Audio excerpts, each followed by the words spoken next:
Hello, everyone. I'm McKenzie Mitchell, and welcome to Threads. Today, we're in Napa Valley, California, and we're diving into the closets of two iconic trailblazers. They're actresses, professional wrestlers, podcasters, TV stars, moms, and twins. They are WWE Hall of Famers and have been featured on some of the biggest stages in television, Nikki and Brie Garcia.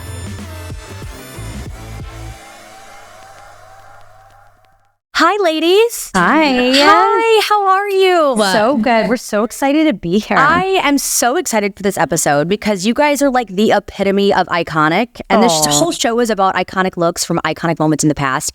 And you guys are iconic in yourselves. Like, I am so thrilled to be here with you guys at Bonita. Bonita is beautiful. Thank you. This is our tasting room, which we made a speakeasy. But we thought to start the interview, we've got to have like a cheers or something, right? Cheers. Cheers to Threads. Thank you, guys. Yes, Thank you. Well, Nikki, Brie, you guys are so accomplished. Yeah, I mean, thank you. The list of everything that you have done and where you've been and it just goes on and on. What is your favorite version of Nicole and Brie? Oh, it's a really good question. In life or in career? In general, I guess you can have two answers to this one, right? Oh, yeah, because I would have two. What's your two? Well, so in life, my favorite version of me is Mama Nicole. Being a mom, it's crazy. I've always had a loud voice and a strong voice, and I think a lot of us know that, and no filter, but becoming a mom showed me a different part of life. It made me even more selfless and saw the beauty in it without material things and unconditional love and like that lioness inside of you, like your voice becomes so much bigger, but in a protective way. And it's like the love, like when she'd always be like, you don't understand it till you have it. And I'm like, I get it. And I just love that version of myself and being a family, because having Artem in that and being with her, there's just nothing like that. You know, my career, I have to give it to Fearless Nikki. I was her for 2 decades and we grew up together, and she'll always be a part of me. But it is crazy how much I learned about life and business and being a woman and using my voice and boundaries and everything. Yeah. And I gotta give it to her for sure. Of course. Mm-hmm. Brie, what about you? Twins. Yeah. Really? It'd be a lot of the same, but That's okay. another version of me. I do. I feel like you always think you can find your voice, but I truly found it. Because you do become this lioness, you're just protective, but also you gain a whole bunch of empathy. And I always thought I was an empathetic person, but until I had children, it was just, you cry at a commercial. Yeah. There's so many little things. Your life changes, right? Yes. It really does. And then I would just... And you're an amazing mom. Like, Brie is DIY mom. Well, both of you guys, I love watching your journey on social media. She's so beautiful. Thank And to you. see you is happy. Like, you guys look so happy that it radiates. It truly does. Oh, thank I you. gotta say Brie mode. The evolution of Brie mode. It was wild, crazy Brie in high school. It turned to everyone seeing that wild side on reality television. Mm-hmm. And then Brie being able to bring it into the ring, but have it kind of have the same meaning to me, but in a different way. Sure. To go into like an emotional place, a physical place, was really cool. And Brie mode too, I think it put me on the map globally and gave me this platform to be able to speak, my values and my passions and just join my fans worldwide, the Bell Army that we call now the Bonita Army. Mm-hmm. And so Brie mode is always going to be that, like Nicole said, that girl who's went through so many different transitions and stages in life that I will always think of her. Sure.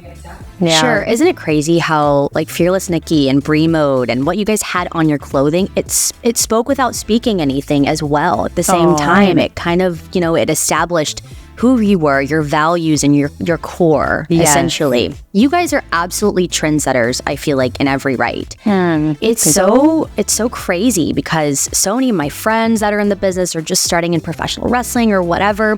When you say like, what was your inspiration to begin with? They immediately go like, well, we just kind of followed the Bellas. Like we were just kind of like copying what they were doing and thinking, I guess, that it was going to stay or hoping it was going to stay. Yeah. How crazy is that to think about now that you guys were basically paving the way for women today in professional wrestling? It gives me, like, I get chills. I'm like, we're the queen of getting chills, but It's mind-blowing and it's so surreal because I'll be seeing these interviews of these incredible women in the industry, and whether it's WWE, AEW, TNA, all these incredible wrestling companies, and when they say Brie and I were the inspiration, I'm always like, it's like pinch me moments. I'm like, oh my gosh, You're really? Like, me? Hold on, me? Yes. Right? I'll even call her like, oh my God, did you see Britt's interview? Or did you see, all these different women? And it's incredible, but it shows you when you're so authentically you, the impact that has. We were never trying to be anyone else but us, and we were always for empowering women. We wanted that road, but I never thought we would be alive today to see the impact it's had. Yeah, and I think too, what's incredible is Nikki and I saw the locker room change so many times. We saw so many incredible women having the same passion and love that we had, just fighting for women. And I think when you get that type of energy in a locker room, and there were some bad apples in there. Sure, of course, there's always going to be. Always, right? Yeah, but there was a lot of good ones. And it was awesome to be able to fight the fight with them. And I look and I think of when we first started and the women that we saw that were so accomplished. And it's almost to be able to keep paving the road that they left for us is what really makes me proud, because it starts 50 years ago of women really working hard to put women's wrestling on the map. Yeah. And we've been so blessed to Totally. just help pave it. And now the women today are keeping the path going, and that's incredible. But what's crazy too is when I think of how we looked, it started hitting me when it was like Brie and I didn't. Yeah, Brie laughs.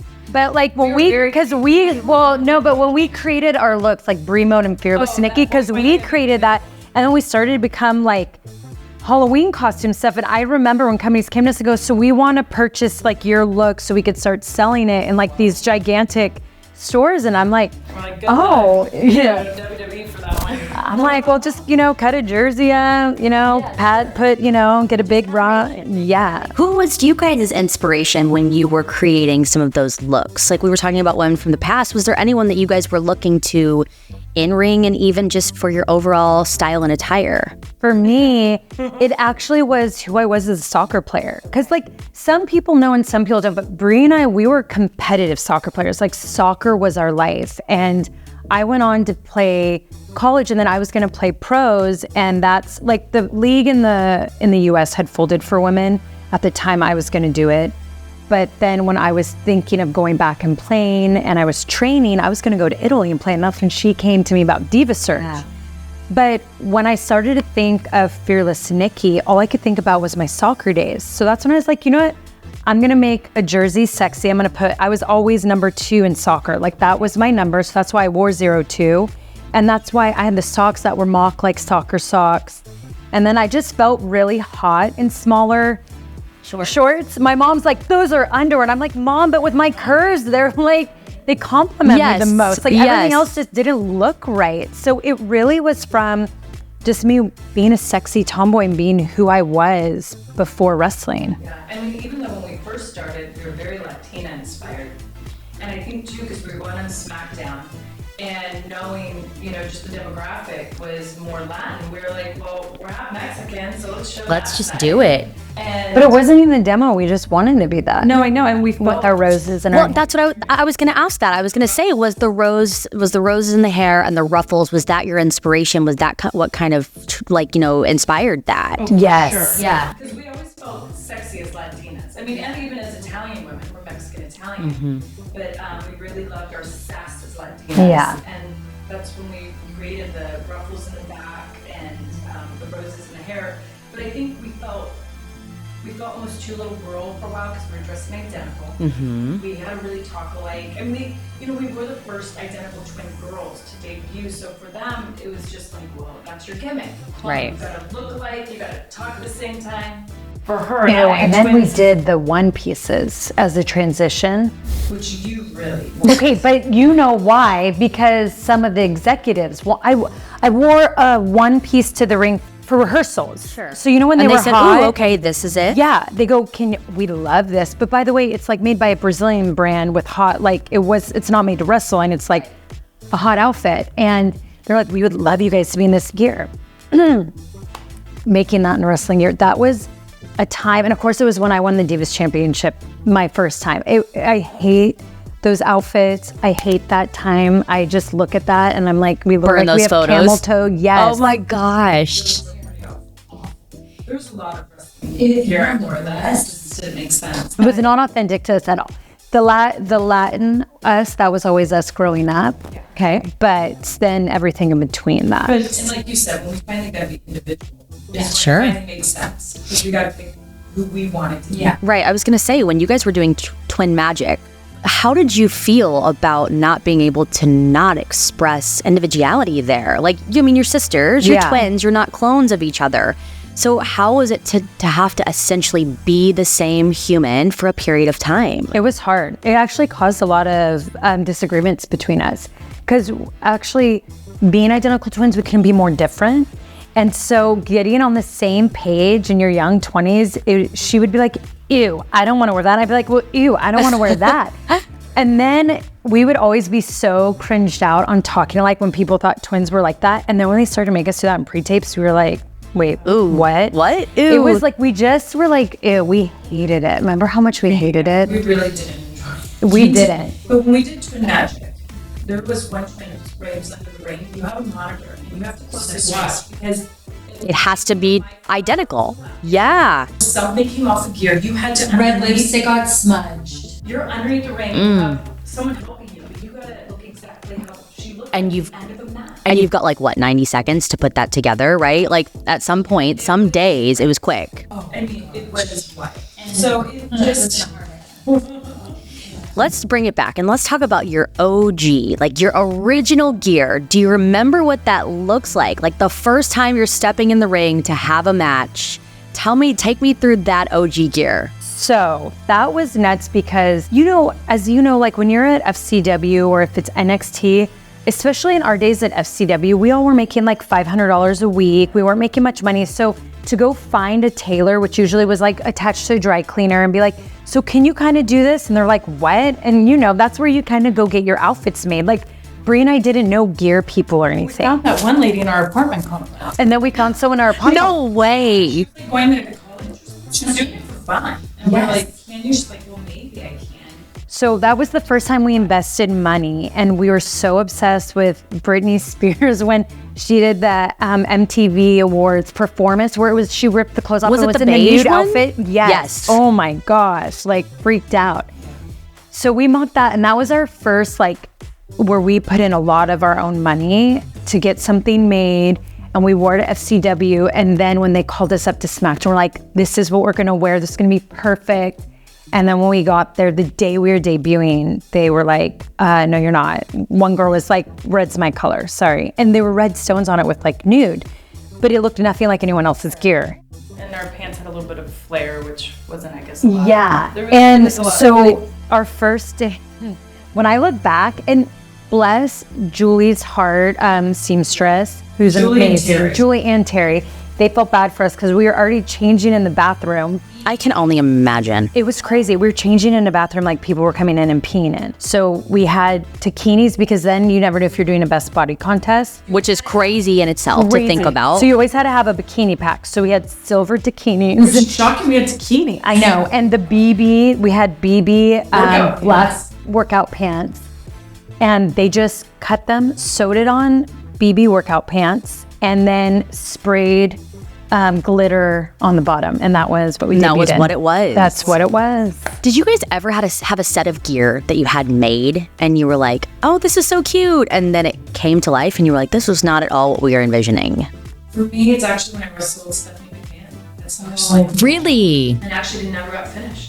My kick pads never, or my kick pad covers. The concept was good because she was a big boss and she was going to be like all, like in a way like done up to look like, Daniel Bryan's wife, but to look more humble, Right. to more look like the underdog from a fight. And then when I saw it come to life, I was like, oh, What is this? this is Yeah. look. Let's talk about the iconic look of the red that you guys kind of established, and it became your signature, like almost OG look. Can Yeah. we pull some of these pieces out? Yes. This was like iconic Nikki Bella. And actually, this is the one I've worn at a WrestleMania before when it was in Orlando. And then also for the Royal Rumble when we came back the second time with Birdie there. But this is classic OG, Nikki Bella. I didn't always do stones. I usually saved the one with stones for pay-per-views. When I would do just TVs or live events, I have a few of them that don't have stones, but this is it. That is the class. Look, it's still old. Well, It always popped on us good.